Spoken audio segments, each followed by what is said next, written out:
Good evening, everybody. Get her up a few minutes early here tonight.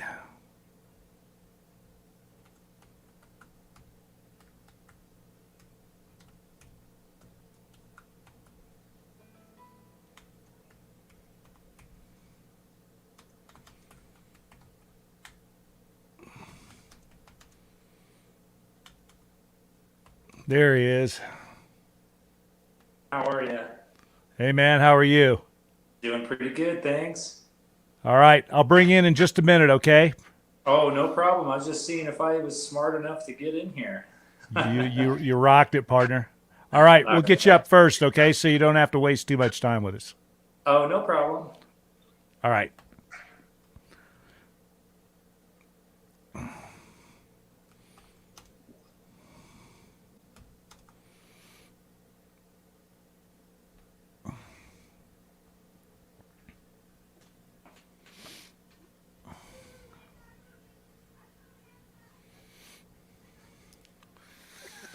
All right, room's filling up nice and early tonight. That's awesome. I just finished connecting my Starlight satellite or Starlink, excuse me, satellite dish.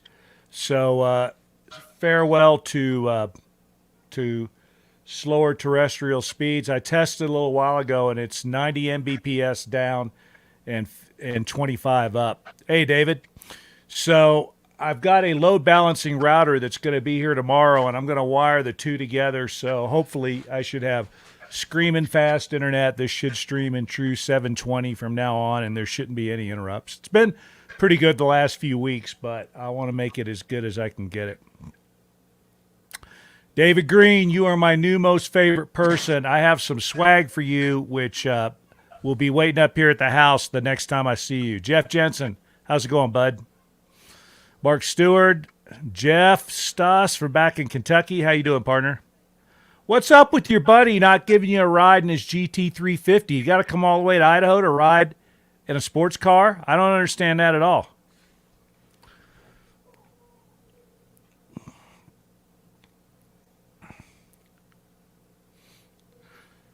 I might have to purchase my next set of ultra expensive tires for that rascal from Les Schwab and Salmon.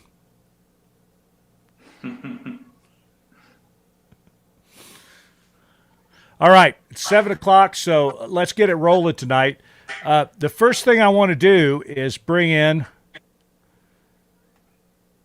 my guest tonight, Josh Bird from up in Salmon, Idaho. Those of you who have done the tour know that Josh was the guy that rescued your sorry butts by providing you tires. And I know yours were shagged by the time you rolled into his place in Salmon, Idaho. I didn't know Josh till a couple years ago. I talked to some local guys up there, and they said, yeah, the motorcycle shop is no bueno. But the guy that runs the Les Schwab is a pretty cool dude, and he sells motorcycle tires. So I got a hold of him, and the rest is history. Josh, how you doing, buddy? Hey, we're doing good. How are you guys? I'm rocking the world, man. Did it snow up there today like it did down here? We had a little, it was trying this morning, but it actually turned out pretty nice right now, later in the afternoon. Believe it or not, it's 40 degrees here right now, and there's snow coming down outside. Oh, It's real fine flakes, but there might actually be some accumulation. But springtime in Idaho, right? What's not to that's like? it. Yep. So, Josh, tell these guys what kind of tire. Give them a little rundown on what you do for the Tour of Idaho riders that show up at your store. What kind of tires you carry? You know what approximately are the prices? I know that your corporate has some restrictions on what you can actually do for these guys. So why don't you just lay it all out right now and tell them what to expect if they get a hold of you? Right. So most Les Schwabs don't really do anything as far as power sports or dirt bikes, motocross stuff like that. So we actually own our location, so we're not a company-owned Les Schwab. We do have to, follow a lot of their guidelines and policies that way. But yeah, we're able to help out a lot of the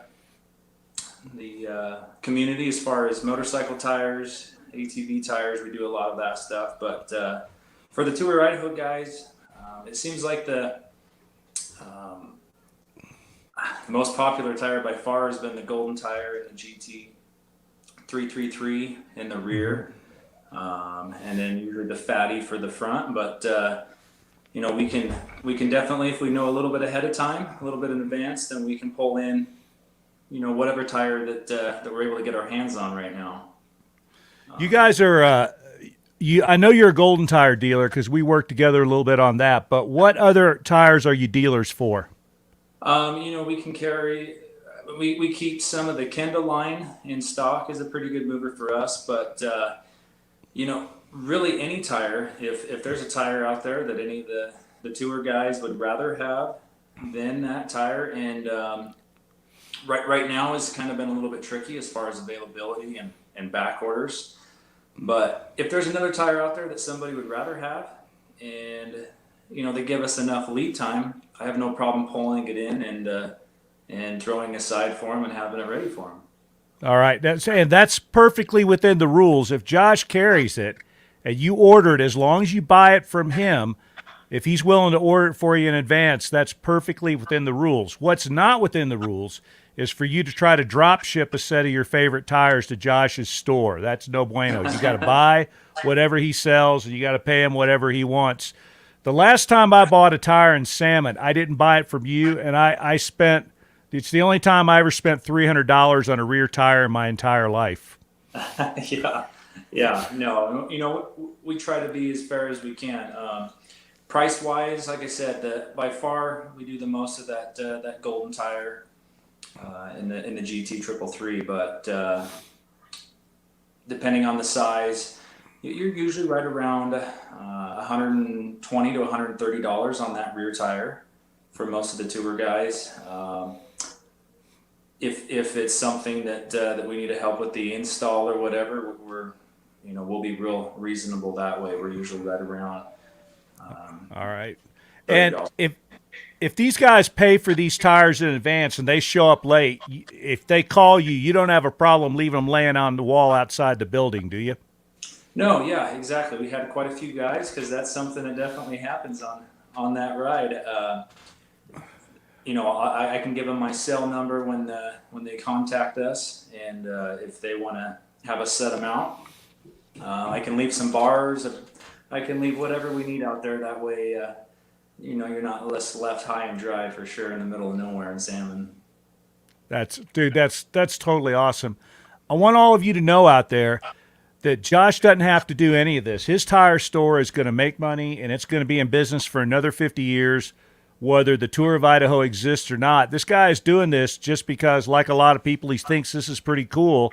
So you make darn sure that you don't give him any headaches when you're there, and make darn sure you take care of these guys. I'm pretty sure most people are so grateful that you've got a tire for them that I don't think anybody's giving you any slack or giving you any gruff, have they? If they have, let me know, and we'll all tune them up.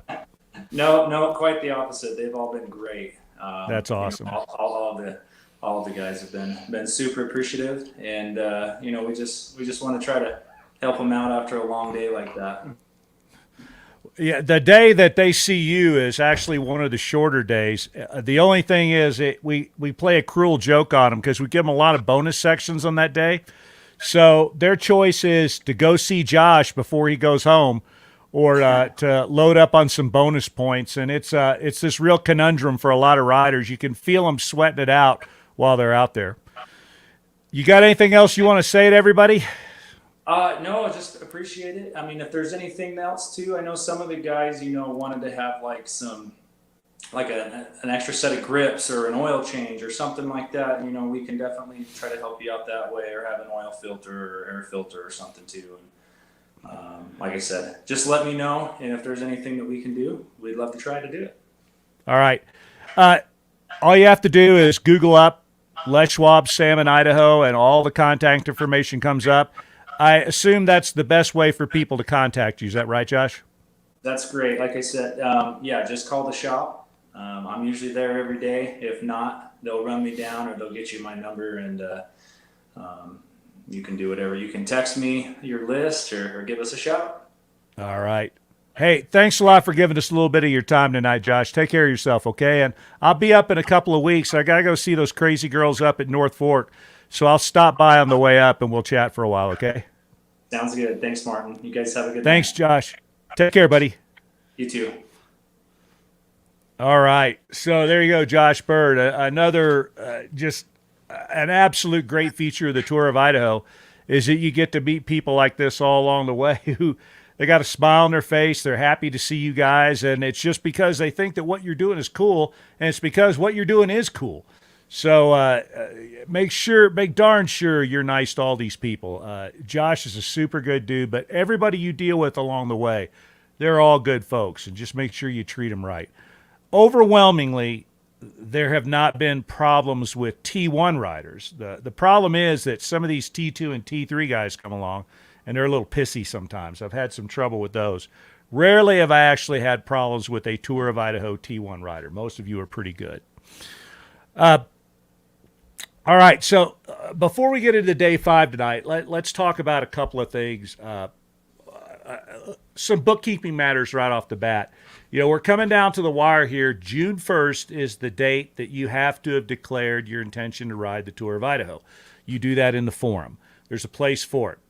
I ask everybody to make sure that all of your team members are A, in the forum, and B, in the Facebook group before you make that entry. Because on June 1st, when I sit down and start making up the calendar, I'm going to look in both those places and make sure that everybody that's on your team I see as a member of the forum, and I also see that they are a member of the Tour of Idaho community on Facebook. They're a part of our group. If that's not true, I'm going to give you 24 hours to straighten it out, and then I'm going to say, sorry, no bueno. So make sure that that's all stated there too. It tells you what we need before you declare your intent to ride. It says that everybody needs to be a member of the forum that's on your team. Everybody needs to be in the Facebook page. Once again, if you're having trouble registering in the forum, there's a place right when you first load the forum up where it tells you how to make sure that you get registered. And what happens is people leave it till the last moment, then they get hectic and they're all wound up about it. I start getting all these PMs. What do I do? And I ignore all those. The directions are out there. Do them. Make sure that you get that stuff done now. Don't wait till the 11th hour to start trying to do that stuff because who knows what happens. So you got a couple weeks left. Make sure you get on that because from June 1st on, I want to know who's going to be out there. I want to know when you're coming through so I can start doing the things that I have to do to make sure that I'm available for all the teams that are coming through. Looks like we're going to have another banner year this year. What else? David Green, I know you're out there tonight. You are my new most favorite guy. I think I already said this, but I got some swag for you. Thanks a lot for showing up in lead draw and participating in the cleanup on Saturday. I'll have a little something for you up here. So Facebook has got some audio glitching. Let me see here. Tell me if that's any better. I'm running a hot mic, but it sounds fine when I monitor it myself. What else? Side hills. The last couple of weeks, I've talked to you a little bit about creek crossings. And my opinion about creek crossings is that unless it's ankle deep and you can see all the way across it, you should probably get off and push your bike across both creek crossings. Simply because the downside of what happens if you blow a creek crossing is not worth the upside of just blasting across it. It takes just a minute or so to get off, push across. Most of the time, you're not going to be in the creek long enough to get your feet wet, so that's not an issue. And those creeks can be really slick, and they can be deceptively deep. So you just absolutely don't want to have to drown your bike in a creek crossing. You're going to be there for hours if you suck water into your intake. So I push across creek crossings, all of them. There's a few that I ride across all the time, and I know the lines really well. I'll do those. But if it's something, let's see, I think Juan Brown was on last week, and he asked about the one at the end of Grand Prize Gulch. That's a good one to get off and push across. Jimmy crashed in that one. It's in his video. And I feel the same way about side hills. I put up kind of an unusual photo to accompany the event invite this week. That's a photo of Thank God Ledge on Half Dome. which I did I did a 1981 or 82. That's the ultimate side hill going across that ledge right there because it's about 2,000 feet straight down to the ground. There are places on the tour where you're going to feel exactly like that. The Tour of Idaho is sometimes known as the Tour of Sidaho because there are some side hills that will tighten your sphincter up so much that you couldn't pull a pin out of it with a tractor. Now, I'll tell you right now that I was a mountain guide for forever. I've climbed all over North America, done some pretty hairball stuff, and I didn't think that kind of stuff bothered me until I started riding a lot of the side hilly stuff in Idaho. And there are some absolutely spectacular side hills along the Tour of Idaho. Big drops off to either your left or right side. It's not so much for me the concept of I'm going to kill myself if I fall off this, because rarely does that happen. I mean, most things that look really big have a lot of exposure. You're only going to tumble a few feet. Your bike may tumble farther, but you're only going to tumble a few feet. You're going to be fine. It's getting your bike back up on the trail that's the issue. That's what's hard. And without a self-rescue kit, if you're by yourself, you might be completely knackered. And I've talked to people that have been on teams of 2 or 3 where that someone chucked a bike off a side hill, and it was hours. I mean, they had to take off all their clothes because they were sweating in the 90-degree heat and hucking the bike, 6 inches at a time, trying to get it back up. Launching your bike off a side hill can be a tour-ending event. I've done it many times myself. I have worn myself out winching my bike back up on the trails.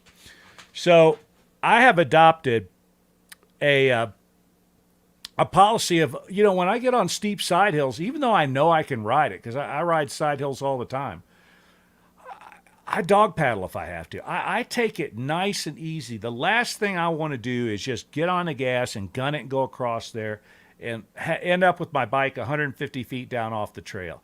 Just take it easy. Dog paddle if you got to. If there's a particularly hairball spot, get off on the uphill side and push for a ways. Push with your motor on. But look, there's no shame in doing any of that.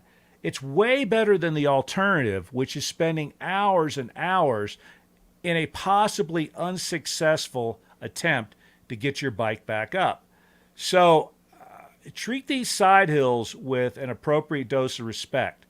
So on day 4, last week we talked about there's 1 or 2 big side hills. And day 5, you start getting some even more spectacular side hills. And then they get even bigger and badder as you move along into the tour. On day 8 and day 9, there's some real doozies. So let's see, what else did I want to talk about this week in terms of bookkeeping? I think I kind of cleared up most of that stuff. Just a little bit, once again, about the relationship between PBR Monday, the Tour of Idaho Facebook page, and the forum. The forum is something I set up mostly for you all. It's a way for you to communicate with each other. I put some stuff out there occasionally, but I like for the forum to be someplace where you all can talk amongst yourselves. The principal way that I communicate, at least for the time being, is through the Facebook page. When I have important announcements, that's where I put them.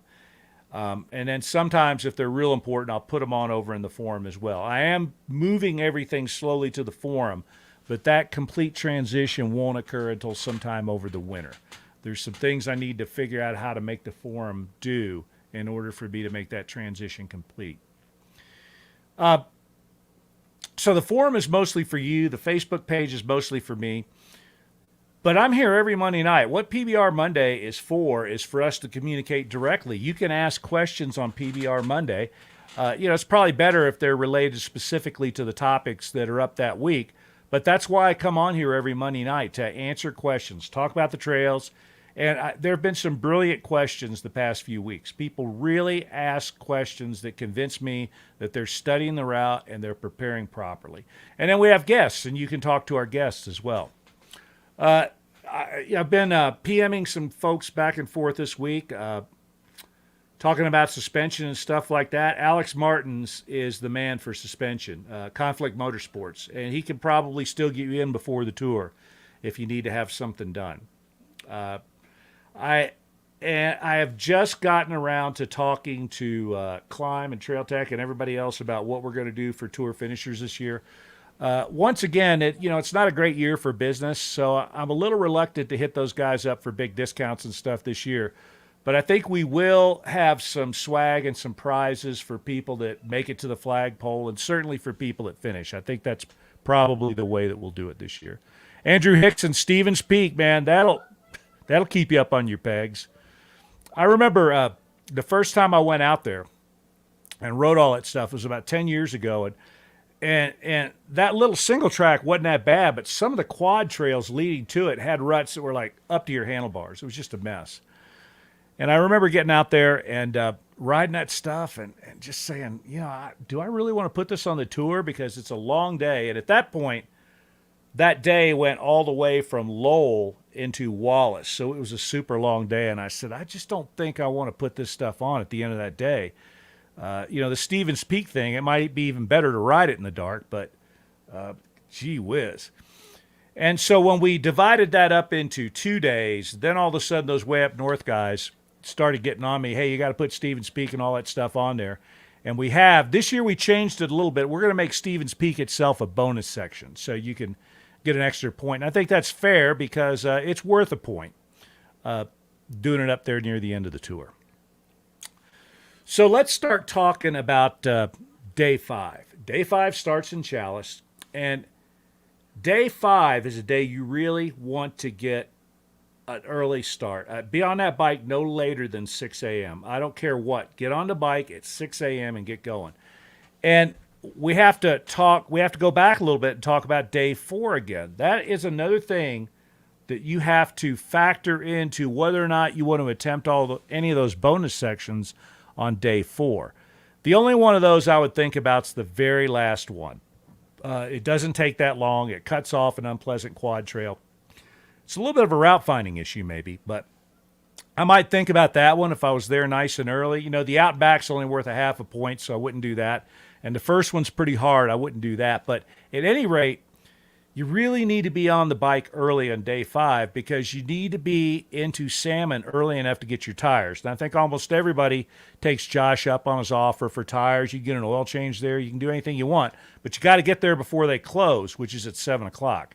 And earlier on Saturdays, and they're not open on Sundays, so that's a good reason to not be rolling through salmon on a Sunday.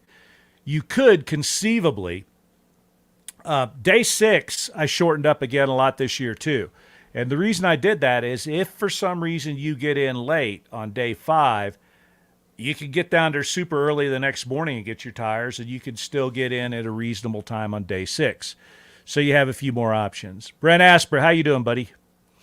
So there's a little bit more leeway there. The way it works this year, my recommendation is that you get in early on the afternoon of day 5, but you could conceivably get up early and get in there at 7 o'clock in the morning on your day 6. They'll get you in and out pretty fast. You can still be going by 8 or 9 o'clock, and you'll be just fine on day 6 if you do that, as long as you don't loiter too much the first time you get to North Fork. So on day 5, you're going to roll out super early, no later than 6, and the first thing you're going to do is go up to a lookout, and it is one of the high points of the tour. It's one of the 3 places on the tour that are over 10,000 feet. Twin Peaks Lookout. And even though it's a Jeep road that goes up there, don't be fooled because it's a really bumpy road and you're doing a lot of it in the dark. There's big rocks sticking up everywhere that'll knock you 3 feet in the air if you hit them at speed. So you need to make sure that you get going early and that you're not under too much pressure to really cook going up that road. You're going to get up to the top right around the time the sun's coming up, hopefully. Again, no later than 6. That means get on your bike at 5 if you can. It's really nice to be up at that lookout just as the sun's coming up. It's a wonderful view as the sunrise. So you're going to get up there, get down as quick as you can. You're going to come back to 5D XYZ9. And that's where you start a really fun trail system. It's Camas Creek, Eddy Creek trail system. And there's some side hilling back in some of these trails that'll keep you on your toes as well. The rock in this area is a mixture of volcanic and decomposed granite. And the decomposed granite's really slick. It's like ball bearings. And it makes some of those side hills incredibly exciting. So the thing that makes this area kind of interesting is you ride up that Camas Creek, Eddy Creek Trail, and you come into a meadow at Eddy Creek, and then at 5D XYZ 12, you start heading up a creek, and then it goes pretty steeply uphill to 5D XYZ 13. By the way, I called it Camas Creek, Eddy Creek. It's Pat Creek, Eddy Creek. I'm sorry. That's the trail system you're on. Pat Creek, Eddy Creek.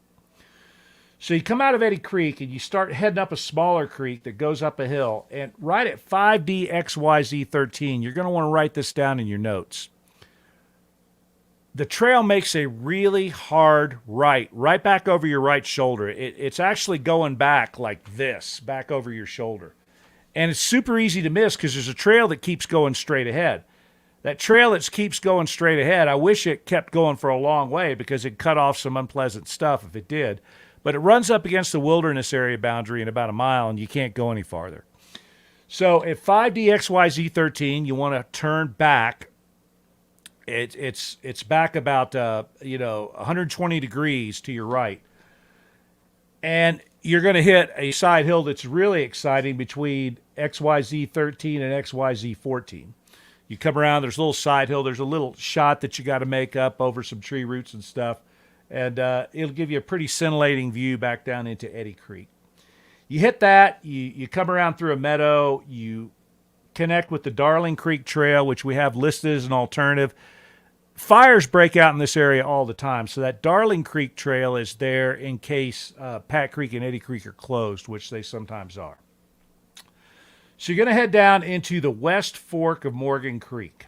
5DXYZ 15, you're going to hang a left, and you're going to start heading northwest, and at 5DXYZ 16, you leave the road. It's a really nice gravel road, and you go down into a little ditch. It's a little indistinct, but it's right where the waypoint says it is. And you head up the West Fork Morgan Creek Trail, which is a fun trail, but it is often not sawed. That's one of the ones that I try to get on myself. I know Brett Asper really likes to ride that stuff, and he saws it a lot. But if it's not sawed, that one can be a bear because there's some side hilling on it. And typically what happens is the trees fall over the trail. And because of the side hilling, there's nothing you can do. And some of those trees up there are big. But I think by the time most of you guys see that, it'll be sawed out and it'll be fine. You ride up at 17, at waypoint 17, there's a trail that goes out up to some lakes. And it's a moto legal trail, but it's the wrong one. You want the trail to the right. And it's the less promising of the two. The one that goes out to the left sucks off a lot of people because it's a really nice looking trail and it's got a lot of tire tracks in it. The one to the right kind of starts going up through some rocks, and a lot of people are going, well, I hope that's not the one. It is the one. So at 17, go right. Take the trail to the right. It'll head steeply uphill. You get up to around 18, and you bounce around through a little bit of a rock garden. If you get off the bike and look around, you'll find a nice clean line that'll get you up there. At 19, you hit a pretty nice trail. And that trail starts to go northeast for a while, and it winds its way around some ridge tops. And up around 5DXYZ 20, I rode through the biggest herd of elk I've ever ridden through in my life once. I rode through 300 or 400 elk up there. It was just amazing. There's grizzly bears that have been sighted here, so this is where it starts, where carrying bear spray and having it out in the ready becomes really important because you're starting to get into grizzly bear territory, and you'll be in grizzly bear territory for the rest of the tour once you leave Chalice. Yeah, Brent, that's right. My favorite bear sighting area there too. So you come around, right around 5DXYZ 20, there is a trail that goes down into Lick Creek. We don't use that. Instead, we turn left again, and we head down into Furnace Creek. It's pretty easy at the beginning. Up around 5DXYZ 21, it starts getting a little bit bumpy. But none of you should have too much trouble with that. I just closed my map accidentally here. Yeah, we got it back now. there are some waypoint, or excuse me, there's some challenge points in this area.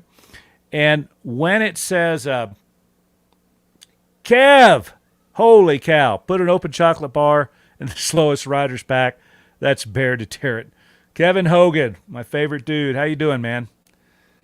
So between around 5DXYZ20 and all through this trail up here, this Furnace Creek area, there are some challenge points, and they're in obvious spots. It usually says it's kind of between this waypoint and this waypoint, or in a couple of cases it says it's right at this waypoint. When you hit the challenge point, it'll be obvious because there'll be a really spectacular view. So if it just says it's between these two, just keep riding until you see something that makes you want to stop and get off your bike, and that's where it is. There'll be a really nice view there. You get up around 5DXYZ22, and there's a trail that goes down Van Horn Creek. You don't want that. You want to stay up high. And then there's a waypoint 5DXYZ Van Horn Lookout. That waypoint was put there for a reason. And the reason is because about half the people that have done the tour of Idaho have nearly ridden off a cliff there. I've nearly done it, and I'm up there all the time. This trail is one of my favorite trails, so I ride it a lot. So you get up there, and you're riding along this really nice ridge, and then all of a sudden it narrows and it starts to go downhill a little bit. You come around a little bit of a side hill, you come back out onto the ridge. Then all of a sudden the trail just ends, and you're literally looking down a cliff. And you can kind of see where it kind of looks like there's maybe a trail down at the bottom of this first little steep section. There's no trail there. You've missed the turnoff. There's a really hard turnoff back over your left shoulder this time, right at 5DXYZ And if you look at the aerial photos, you can see it. But please do not join the legion of people that have nearly ridden off that cliff. And whatever you do, don't come in hot there, or else you'll be the first person ever to fly off Woods Peak on a motorcycle. So you hit that switchback, you go along. There's some really pleasant riding that takes you up to 5DXYZ23. You come down through a boulder field. There's just a beautiful trail that takes you back down into Morgan Creek proper. Then once you hit the main road, 5DXYZ25, at that road, we used to take you up to Morgan Creek Summit and through there, but we don't do that anymore. What we do now is you turn back to the south, which is the rider's right, head back down Morgan Creek Road, and when you get to 5DXYZ26, you got a choice. There's a challenge section that starts there. The Day 5 challenge section is one of the easiest. In fact, it probably is the easiest of any challenge section of the tour. It's a lot of fun to ride. It's spectacular. There's some really good scenery, and it's really, really fast. So if you're looking for an easy challenge section, that's one to do. But it does take longer than the regular route, so you got to factor that in. It's lengthy. But technically it's easy, and it's beautiful. It's a really nice ride. If you decide to do the challenge section, it's pretty easy to find. It's well marked. The waypoints are where you need them. But if not, you're going to turn back north at 5DXYZ26, and you're going to head up Corral Creek. And it's a great trail. It's a relatively new trail. It's well cut. You go up. The views are really spectacular. You get over to 5DXYZ27, and the route splits. 3-person teams are going to go up Corral Creek, and you can see it on the map there in blue. Soloists and 2-person teams are going to follow the red line up to Ward Butte. Now, I did relocate a waypoint this year. Last year, a lot of people said, we tried to find a waypoint that you put in, and we couldn't figure out how to get there, but we did find a trail. They rerouted the trail a little bit from when I rode it. So I relocated the waypoints, and you shouldn't have any trouble getting up to Ward Butte this year. Once you get to Ward Butte, you're going to ride north, and all of the variants, the 3-person and the 1- and 2-person, rejoin at 5DXYZ28. From here, you ride north out past Taylor Mountain. You ride down past Hat Creek Lakes. Hat Creek Lakes are a breeding ground for mosquitoes the size of Volkswagen Beetles. So I suggest you not spend very much time there. It's a beautiful place, and a lot of people want to sit there and have lunch. You'll get eaten alive by mosquitoes if you do that on most days. After 5D XYZ 29, you start to climb. And getting out of Hat Creek Lakes, there's a real technical section that's hard on soloists. If you've got more than one person, there's a little short section of trail, just about 50 or 75 feet long, that's really steep, and it's got ruts and rocks and tree roots, and it's just nasty on a fully loaded bike. If you're with other people, it's not too hard to just tug your bikes up over some of the obstacles. But if you're by yourself, you might be there for a while. You might end up having to take some gear off your bike and wrestle your bike up through the rocks and tree roots and stuff, and then load it again. But it's a little hard on soloists, but it's a short enough section that you should be fine. But above that, you start climbing really spectacularly up to this pass near Taylor Mountain, up near 5DXYZ 30 and 31, and it's just spectacular up there. It's one of my favorite areas of the tour. You get up to this ridge, and then you go down through a scree field, and the switchbacks going down through the scree field are horrible. I and others just dollar sign those things, but eventually you'll get down into the woods again, and the trail becomes really pleasant. Right around 5DXYZ 32, there's a trail that goes down to the east. You don't want that. Instead, you want to head up to Iron Lake, 5DXYZ 33. And once you get to Iron Lake, the technical portion of your day is completely over. After that, you got nothing but a cruise in the salmon. So here's what you're looking at from there on. Most people are there by noon, and if you're there by noon, you're going to be at salmon 2 or 3 in the afternoon.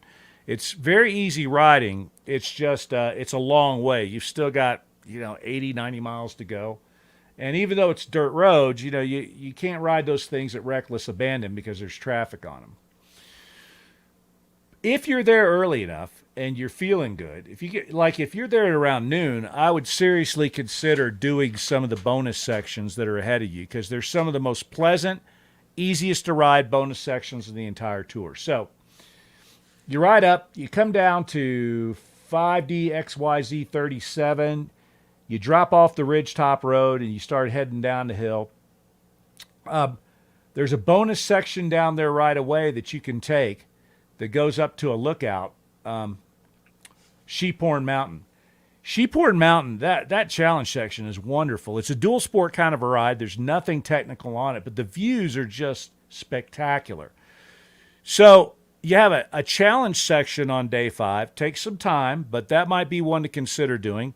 And if you've already done the number of challenge sections you wanted to pick up an easy point, remember, every challenge section that you ride above and beyond the number that's needed for your team size, that gives you a bonus point. So if you were a soloist and you rode the challenge section that day and you rode this loop up to Sheephorn Mountain, you get 2 extra points. And if you were on a team of 2 or 3, you already ridden your requisite challenge sections, you could get a couple of easy extra points. These are low-hanging fruit, but again, the time crunch is a thing, so you got to make sure you get up early enough in the morning if you want to avail yourself to these things. So you go around Deegan Mountain and ride up, I think it's 5DXYZ 39. There's a challenge point right there, and that's the one that you're going to be saying, why is there a challenge point right here? And it's right there where I've put the waypoints, because it's the 45th parallel. And I don't know, it's the map geek in me. I thought that was kind of cool. You go up past Lookout Mountain, you just continue to go north. You're on the Salmon Ridge Road. You go past Williams Creek Summit, keep on going basically north. And you go up to the Leesburg Road, and that's at 5DXYZ 44. 5DXYZ 44, you're going to turn east and head steeply downhill, down a set of power lines into Salmon. It's a real confusing maze of roads there. I don't care how you do it, just as long as you generally kind of get down the hill into Salmon. if you're able to stay on the best route, you won't come out in somebody's backyard, which is the only thing about not finding the optimal route. If you did not do the challenge section, if you didn't do the bonus section, and you're any kind of a decent rider, you should easily be in salmon by 3 in the afternoon. If you're a strong rider, you can be in salmon by 3 in the afternoon, provided you got an early start, even if you did either a challenge section or the bonus section. And again, if you can fit it into your schedule, those are a couple that I recommend very highly because they're beautiful and they're very easy to ride. So we had Josh on at the beginning of the show. Salmon is the last place that you're going to encounter along the tour of Idaho where you could get a lot of stuff. Even Wallace, which has the feel of kind of a bigger town than it actually is, you can't get motorcycle parts or anything in Wallace. You'd have to ride down the valley out of your way to get them. So in Wallace, Les Schwab's kind of your one-stop shop because if you tell Josh what you need, he'll hook you up. You know, if you think you need an oil change, that'd be the place to get it done. You know, they'll install your tires for you for an installation fee, or they'll give you some tire irons to do it yourself out in the parking lot. But anyway, there is a power sports store there. They're very expensive. They don't really cater to motorcycle guys very much. But there is a place there where you can buy some stuff. Big grocery store, nice restaurants. There's a great little pizza joint there that I like an awful lot. There's a hospital there.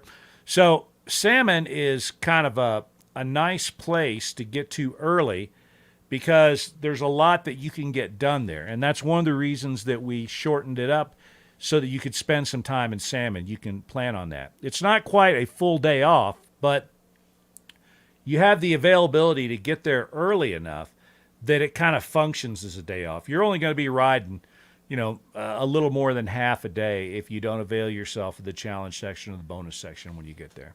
I think the earliest I ever got to salmon was 2 o'clock in the afternoon, and I didn't even start particularly early that morning. I think I started right at 6, and I rolled in there at 2 in the afternoon. So we'll talk day 6 next week, but if you've looked at the, the maps for 2021, day 6 is shorter than it was last year. Some of the trail that I required last year is now bonus section this year, which means your day 6 should go a lot quicker. And I did that for a couple of reasons. One reason is that we had a lot of people really rolling into North Fork kind of late, which stresses the staff there a little bit. I'd rather see you get into North Fork earlier, 6 or 7 o'clock at night, than rolling in there at 9 or 10. And a lot of teams that had good riders were getting in kind of late. So we shortened it up for that reason, but also so that if you, for some reason, did not get to salmon early enough the night before to get what you needed to get done at Les Schwab or anywhere else, you can kind of get a late start out of salmon that next morning if you want to. It won't kill you. Now, I wouldn't get out of there at 10 o'clock or something. That might kill you. But if you were rolling by 8 or 9 out of salmon for the new day 6, I think you might be just fine. You'll be all right. Let's see. Andrew Hickson, have you ever tried to tweak day 9 so you go through Avery?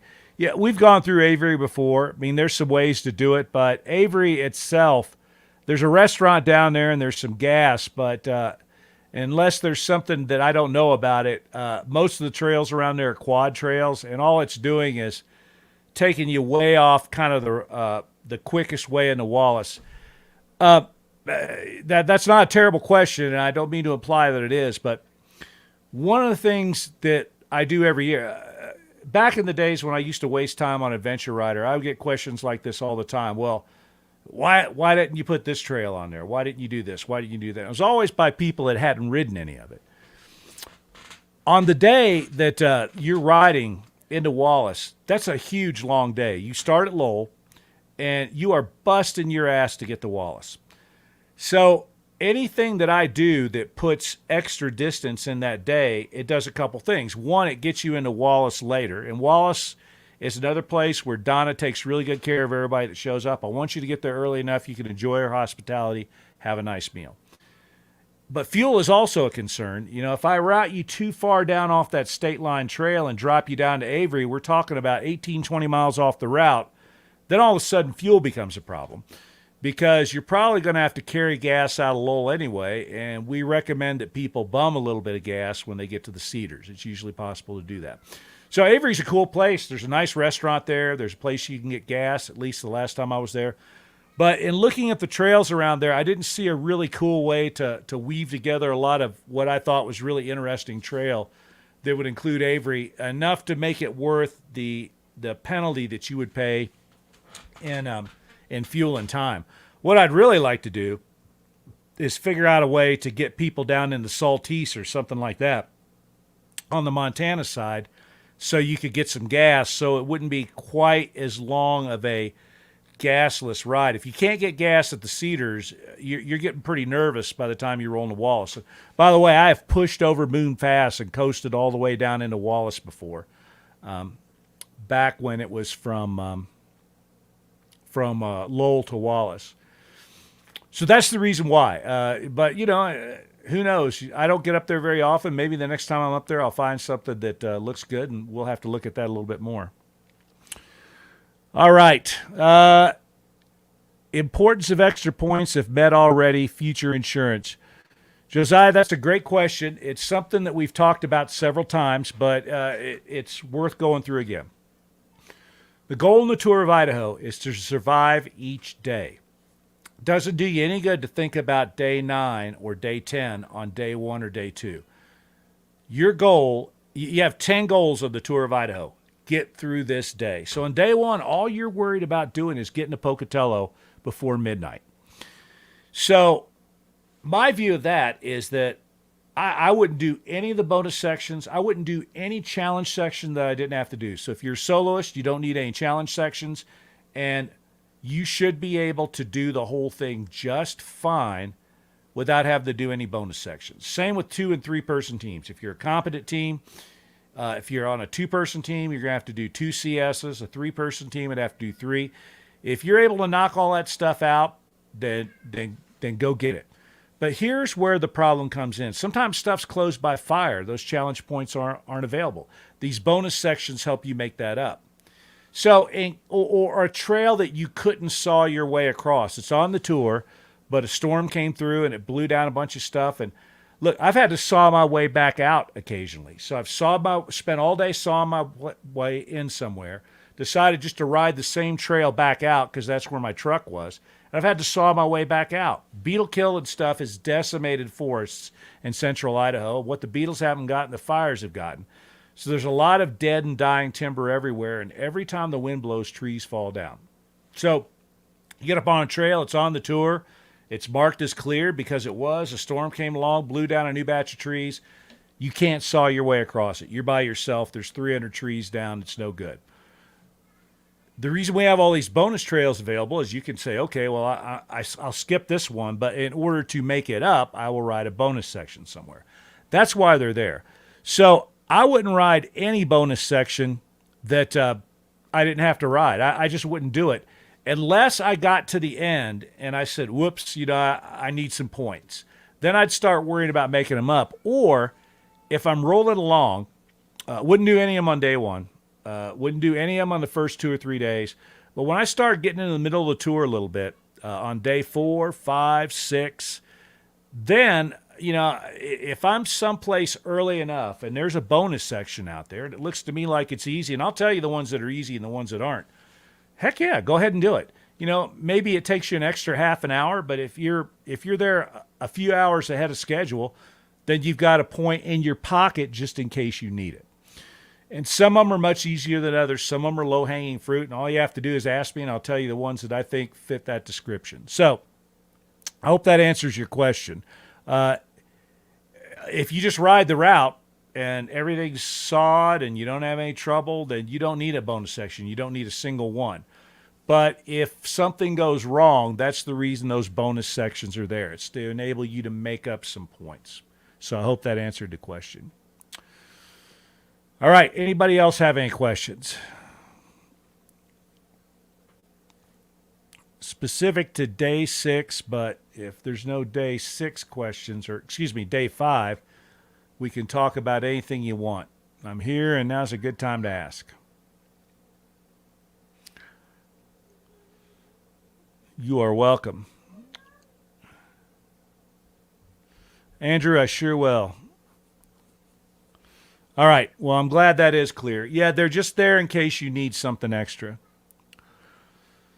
Uh, well, I can't think of anything else tonight. Let me just scan my memory banks real quick and see if I can come up with anything. Again, if you've got team members that aren't in the forum yet or are not registered to the Facebook page, just tell them to do what they need to do. Just read the directions, get on, and we'll take care of them.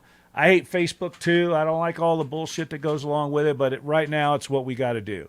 So just tell them to put a picture of themselves up with motorcycle related content. It's got to be a picture of them I can see. I'm inviting you to my house. I have a right to know what you look like before you show up. So just get everything done and we'll get you in there and it'll all work as smooth as possible. XYZ 35, 36, and 37, not there. Are you talking about on day 2, Damon? Probably I just skipped those because I redid the waypoints this year. Sean Smith, in general, plus 2 or 3 points, a good safety net to build. Yeah, if you can do it. But again, Sean, be really careful because last year we had more than one team that decided to try to poach a bonus point, and it took them longer than they thought. And then all of a sudden this thing where you get it really late at night and starts to snowball day after day pops up. So that it is a really good idea to build a safety net if you can. But remember, the goal is to survive the day you're on. So if you have any reservation whatsoever about going out and trying to poach that bonus point, don't do it. Just keep going. Survive the day. Worry about the bonus point the next day. I included more bonus points this year. Like, that's the reason I made Stevens Peak a bonus. You can go do that on day 9 if you need to. That'll get you a point. You can do the challenge section on day 10. If you've already done all your other challenge sections, do that one, and you can get an extra point out of it. So I've tried to include stuff more toward the end of the tour so that now all of a sudden you're getting out of crunch time. I know I need a point. Well, here's how I can get one, and it's not too bad. Damon, I'm pretty sure I just skipped over those. I reordered the points, and rather than go through and reorder the whole list, sometimes I just cut some out. All right. Anybody else? Is there a list to say what the value of a bonus point is? It's on the challenge point page. I haven't updated that since I talked to you guys, but the one on both the ones on day 1 are worth a half a point each. The little one, the first one out of the chute that goes up on the top of that bald mountain, that's worth a half a point. The little one on the solo route's worth a half a point. And then I made the out and back on day 4, I made it worth a half a point. All the rest of them are worth a full point. So those are the only ones that are half pointers. And I'll make sure that I clear that up on the challenge point page. Yeah, that's right. Baldy. Thank you, Jeff. All right. Anybody else? This is your time to grill me if you want. Ask questions. Otherwise, I'm going to go back and start working on my load sharing router so that I'll have screaming fast internet no matter what. All right. Next week, I'm going to have another guest. We'll talk about day 6. PM me with any concerns that you have during the week, and I'll try to remember to bring them up. I'm trying to think of anything else. I've been doing a lot of work around the house, so I haven't had time to get out into the desert and put those routes together yet, but I'll get on that well before the need becomes apparent. And again, I'm going to have half a dozen or so routes going through that blank spot in the desert that we don't have any data for yet this year. And when you show up here, I'll give you a map and some directions, and you'll like it. Thanks a lot for joining me again. Once again, I really appreciate the fact that so many of you spend time. Last week, I looked by the next morning, I think between the 3 platforms, something like 800 or 900 people had viewed the PBR Monday. I think a lot of those are Jimmy fans, but that's just fine. I'm one of those guys myself. It's getting pretty close. We're having some moisture here late in Idaho. I'm looking at the weather right now, and it's still snowing in a lot of places. A lot of rain. So I think maybe, fingers crossed, we may not have a brutal fire season this year. We might be able to get through this and get everybody through without having to do big reroutes due to forest fires. We talked last week about shuttles. I'll mention that again because someone PM'd me about a shuttle again this week. Best thing to do is to go to one of the two U-Hauls up near Sandpoint and just drive yourself back down to. You'll have to drive to Pocatello to leave the thing off, but you could drive to Malad, get a car, drive your U-Haul back to Malad, or excuse me, back to Pocatello and drop it off. If you're having trouble getting down to Malad, let me know. But there's a big place you can park there for 10 days. You don't need to leave a note in your window or anything else. They'll know what's going on. The gas station down there at the beginning, I don't know what their hours are, but they do have 24-hour pumps. So it's kind of cool. This year, you can fill up in Malad if you want to. There's 24-hour gas stations there. But there's a little gas station that just opened up off Exit 3, Idaho Exit 3 on the 15. And that's literally, you can almost throw a rock to the start of the route from there. So you can get gas. I'd fill up in Malad anyway. But you can get gas there, top yourself off. And day one, there is no need to carry gas anywhere in day one. You'll be able to do just fine. Jeff says it's a little less than $400 for a 10-foot van. Then how come when I was puking my guts out, I had to drive my sorry, kidney stone infested butt all the way to Wallace, Idaho to pick you and your rascal partner up? Answer me that. Now I know why people back in Kentucky won't let you ride around in their GT350s. They know what kind of guy you are.